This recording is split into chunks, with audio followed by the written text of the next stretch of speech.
అంతరిక్షంలో ఉండే భయంకరమైన చలిని గడ్డకట్టే వాతావరణాన్ని మన అమరావతిలోని మేధా టవర్స్ ల్యాబ్లో కృత్రిమంగా సృష్టించారు.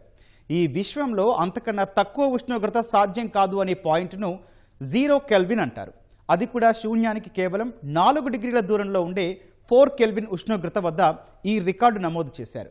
ఇది అగ్రదేశాల గుండెల్లో రైళ్లు పరిగెత్తించే సరికొత్త టెక్నాలజీ సంచలనం. ఎందుకంటే అగ్రదేశాల ల్యాబ్లకే పరిమితమైన ఒక అద్భుత ఘట్టాన్ని అమరావతిలో ఆవిష్కరించారు. ఇలాంటి ఆవిష్కరణల ప్రోత్సాహానికి ప్రభుత్వం department of science, technology and innovation విభాగాన్ని ఏర్పాటు చేసింది. నాన్ క్యాడర్ సెక్రటరీగా ప్రొఫెసర్ హనుమంతు పురుషోత్తమ్ను నియమించింది. మరింత సమాచారం మా ప్రతినిధి కూర్మరాజు గ్రౌండ్ రిపోర్ట్ ద్వారా అందిస్తారు. కూర్మరాజు, మేధా టవర్స్ ల్యాబ్లో జరిగిన కృత్రిమ సృష్టి గురించి పూర్తి వివరాలేంటి? ధన్యవాదాలు గౌతమ్. రాష్ట్రంలో శాస్త్ర సాంకేతిక ఆవిష్కరణలకి ప్రత్యేకంగా రాష్ట్ర ప్రభుత్వం ప్రత్యేకమైన ప్రాధాన్యం ఇవ్వడానికి ఒక ప్రత్యేకమైన ప్రభుత్వ యంత్రాంగాన్ని, విభాగాన్ని ఏర్పాటు చేసింది.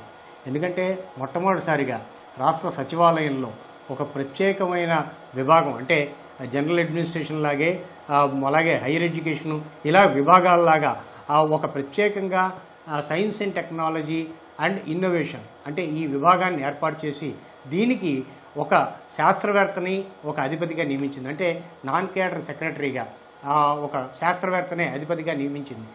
ఇదంతా ఈ ఏర్పాటంతా దేనికోసం అంటే రాష్ట్రంలోని కొత్త ఆవిష్కరణలు అలాగే శాస్త్ర సాంకేతిక రంగానికి సంబంధించిన అంశాలన్నింటినీ కూడాను ఒక విభాగం పరిధిలోకి తీసుకొచ్చి అక్కడి నుంచి అటు ఇంజనీరింగ్ చదివిన పిల్లలకు కానీ ఇటు సైన్స్ చదువుకున్న పిల్లలకు కానీ వీరందరికీ కూడాను ప్రయోగాలకి, కొత్త ఆవిష్కరణలకి మనం మార్గం చూపాలన్నది రాష్ట్ర ప్రభుత్వం లక్ష్యంగా పెట్టుకుంది. దీనికి సంబంధించి ఈ విభాగాన్ని మార్చిలో ఏర్పాటు చేస్తే దాని విభాగ అధిపతిగా మొన్ననే ఒక 2 రోజుల క్రితం ప్రొఫెసర్ హనుమంతు పురుషోత్తమ్ని ఆయన్ని నాన్ క్యాడర్ సెక్రటరీగా ఈ విభాగానికి అధిపతిగా నియమించడం జరిగింది. ఇది అంటే ఇప్పుడు మన మేధా టవర్స్లో జరిగింది 0 కెల్విన్ డిగ్రీస్, అంటే 269 డిగ్రీల మైనస్ సెల్సియస్ డిగ్రీలకి వెళ్తే 0 కెల్విన్లో ఉంటారు.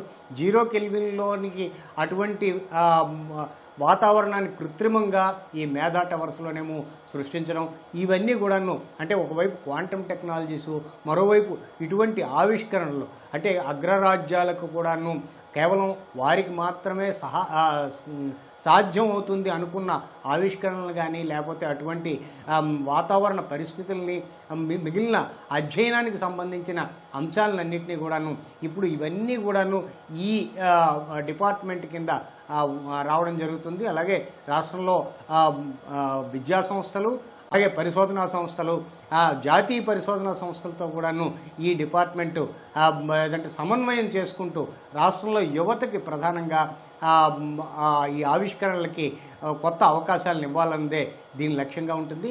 మరోవైపు పేటెంట్లకు సంబంధించి రాష్ట్రంలోని వివిధ ఆవిష్కరణలు ఇంజనీరింగ్ కళాశాలలో జరుగుతున్నాయి, అలాగే చిన్న పెద్ద ఆవిష్కరణలు జరుగుతున్నాయి. వీటికి సంబంధించి పేటెంట్లను సాధించడం అంటే జాతీయ పేటెంట్లను అలాగే అవసరమైతే అంతర్జాతీయ పేటెంట్లను సంపాదించడం ఎట్లా అన్న అంశాలపైన కూడాను మొత్తం ఈ యువతకి ఈ విభాగం ప్రత్యేకంగా అండదండలతోటేమో ఉండి వారికేమో వాటిని సాధించేటట్టుగా వాటిని ప్రపంచ స్థాయిలోని అలాగే జాతీయ స్థాయిలోని మన వాటాగా వాటిని అందించడానికి కూడానేమో ఈ ప్రత్యేకంగా ఈ విభాగం తోడ్పడుతుంది.